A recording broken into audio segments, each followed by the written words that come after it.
Halo guys, jadi kali ini aku bakal bahas soal toxic relationship. Tadi sih aku nggak sengaja searching-searching di Google, mungkin aja kalian bakal ngalamin atau mungkin menemukan teman-teman yang sekiranya emang bikin kalian nggak nyaman. Ada beberapa poin penting sih yang udah dirangkum di sini. Yang ini dari Google, sebenarnya ada penulisnya, cuman aku lupa siapa penulisnya. Jadi di sini dia mengatakan kalau misalnya salah satu ciri dari temen toxic relationship itu bilangnya sih temen, tapi hobi banget ngeritik. Coba deh kalian cek dulu nih, di antara pergaulan kalian ada nggak sih teman-teman yang suka kritik? Kritik emang bagus, cuman di sini kritik yang dimaksud itu kritik yang memang tujuannya menjatuhkan, nggak ngebangun sama sekali. Bahkan mereka ngeritik sampai hal-hal sepele dalam diri kalian. Lalu yang kedua ada temen sih, tapi cuma datang waktu butuh doang. Kalian punya nggak sih teman yang kayak gitu? Aku dulu punya, atau mungkin aku dulu yang kayak gitu. Temen sih, tapi cuma datang waktu butuh doang. Karena mungkin kayak kita lagi nggak ada apa-apa nih, kayak butuh banget nih orang, ya udah nih datang aja. Atau kalian pas nemuin orang yang kayak gitu. Itu kalau misalnya menurut kalian itu toxic, udah deh jauhin aja. Lalu yang ketiga ada katanya teman, tapi dikasih masukan nggak mau. Pernah nggak nih nemu teman-teman yang kayak gini? Coba deh cek lagi di circle kalian. Kalau ada, ya termasuk ciri-cirinya sih. Lalu yang keempat nih nggak punya empati sama kamu. Ada nggak teman yang kayak gitu? Kalau aku sih ada. Bahkan ada yang pura-pura empati, tapi nggak tahu ya sebenarnya toksik atau enggaknya hubungan pertemanan itu balik lagi ke kita sendiri sih, gimana cara kita memandangnya. Kalau misalnya kalian emang ngerasa tuh hubungan pertemanan kalian toksik, mending dihindarin aja nggak sih, daripada kayak bertahan dengan sesuatu yang toksik yang bikin kalian capek, stres, depresi. Ya, mending jauhin aja. Kenapa? Takut nggak punya teman? Gak usah takut, cari teman tuh gampang. Cuman balik lagi ke kalian, mau buka diri ke orang lain atau enggak. Siapapun bisa jadi teman kok kalau kalian mau. Tapi dicek lagi baik atau buruknya, daripada kita bertahan sama orang yang bikin kita depresi dan gak bahagia, buat apa?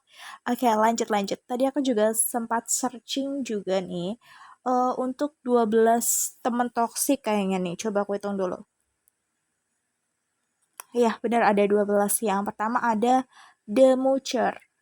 Ini bacanya benar atau enggak aku nggak tahu. The Moocher itu intinya teman yang gratisan gitu ya, semenangkapnya aku kayak gitu.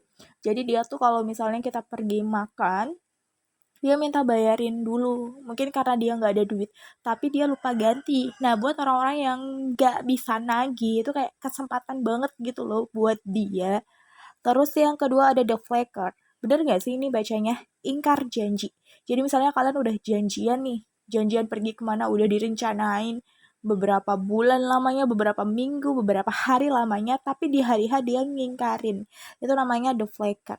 Lalu ada yang namanya the competitor. Ini yang ketiga. Jadi the competitor ini bersaing. Jadi temenan yang kayak ya bersaing gitu dalam segala hal. Mungkin lebih ke arah ambisius gitu ya. Ada nggak sih teman kalian yang kayak gitu?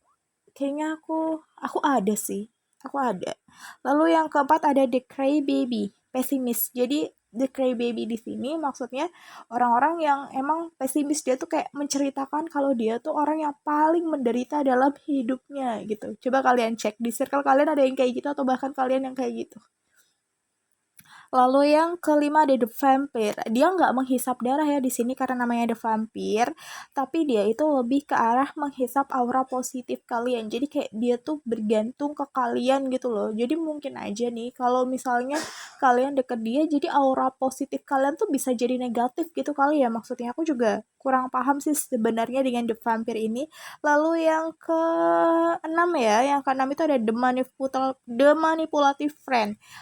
Tahu lah maksudnya apa. The manipulative friend itu orangnya manipulasi gitu. Jadi kan kita nggak tahu nih dia tuh berteman sama kita emang mau berteman atau cuman pura-pura berteman. Tapi aku yakin deh kalian pintar-pintar semua jadi bisa tahu nih ini yang manipulatif atau enggak. Lalu yang ketujuh ya, yang ketujuh tuh ada the cling friend. Dia tuh perhatian penuh di sini, maksudnya dia tuh bener-bener meminta semua waktu kalian, bahkan di saat kalian sibuk nih, dia tuh maksa banget buat ketemu. Ya nggak tahu ketemu ngapain, dan bener-bener pengen diprioritasin gitu loh. Jadi waktu kalian tuh cuman buat dia aja kayak gitu. Lalu yang ke 8, The Drama Queen. Tahu kan maksudnya Drama Queen ini gimana? Jadi dia tuh emang cari masalah aja gitu. Ada lah ya, pasti ada kok The Drama Queen. Lalu yang ke-9 ada The Critic. Jadi The Critic itu sama seperti yang aku bilang sebelumnya, dia suka ngeritik, tapi kritiknya tuh nggak membangun kayak gitu loh. Emang sengaja pengen ngejatuhin kalian. Lalu yang ke-10 ada The Stagnant. Jadi The Stagnant ini orangnya kayak udah nyaman dengan kehidupan dia. Jadi kayak dia tuh eh nggak mau apa ya namanya ya, nggak mau mencoba hal baru, mungkin kali ya yang dimaksud dengan the stagnan di sini. Lalu ada the control freak. Ini maksudnya dia mendominasi nih dalam pertemanan kalian, jadi kayak sok-sokan ngatur gitu loh, padahal kalau emang nggak baik buat kalian ya ngapain gitu loh. Terlalu yang terakhir ada the gossipen, jadi gosip, dia suka menggosip gitu ya, hal-hal yang omongan biasa aja tuh bisa jadi gosip dengan ditambahi bumbu-bumbu oleh si dia. Itu 12 jenis toxic relationship dalam pertemanan mungkin ya yang dimaksud. Dan ya kalau kalian nemuin tuh, itu balik lagi kalian mau dijauhin atau enggak gitu. Intinya satu hal, nggak usah takut nggak punya teman. Karena sebenarnya aku juga pernah sih ngalamin kejadian itu baru-baru aja gitu. Ini aku cerita juga ya, singkatnya seperti ini. Jadi aku punya teman, kita teman udah lama banget ya, udah lama banget pokoknya. Cuman kita sempat pisah beberapa tahun karena memang study. Lalu kita balik.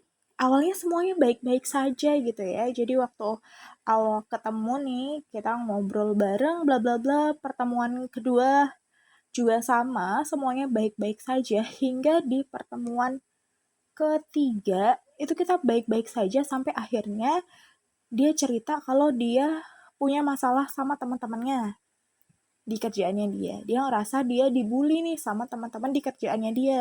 Itu tuh terakhir dia cerita ketika pertemuan kami masih intens. Lalu setelah masalah dia dengan teman-temannya terselesaikan, baik aku ataupun teman aku ngajak itu selalu nggak jadi. Dia selalu membatalkan di hari H.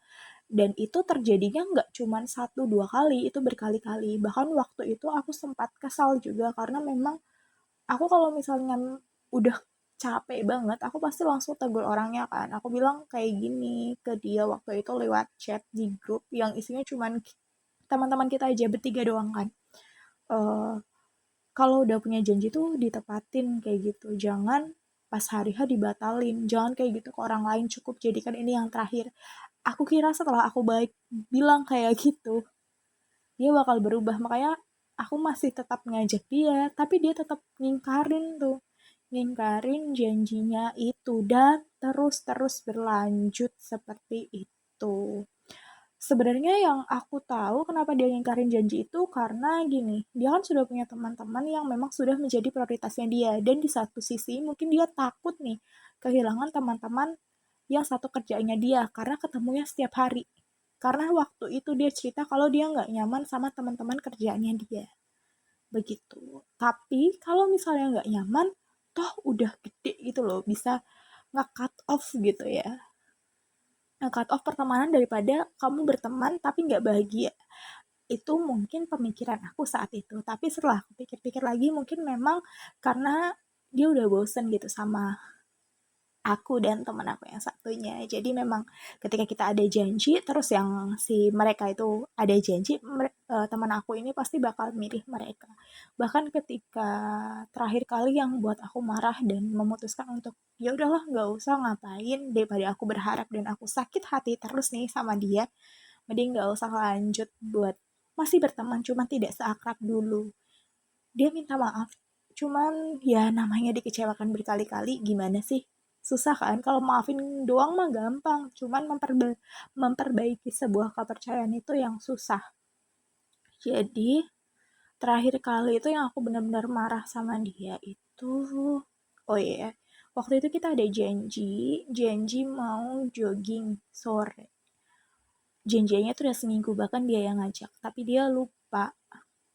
Jadi aku ingetinnya juga hamin hamin satu sebelum janjian, dan dia bilang jadi, sampai hamin berapa jam itu tuh jadi, tapi dibatalin hamin 15 menit dengan alasan yang menurut aku kayak gak logis banget. Dan alasan dia untuk membatalkan janji itu adalah sama semua karena ibunya.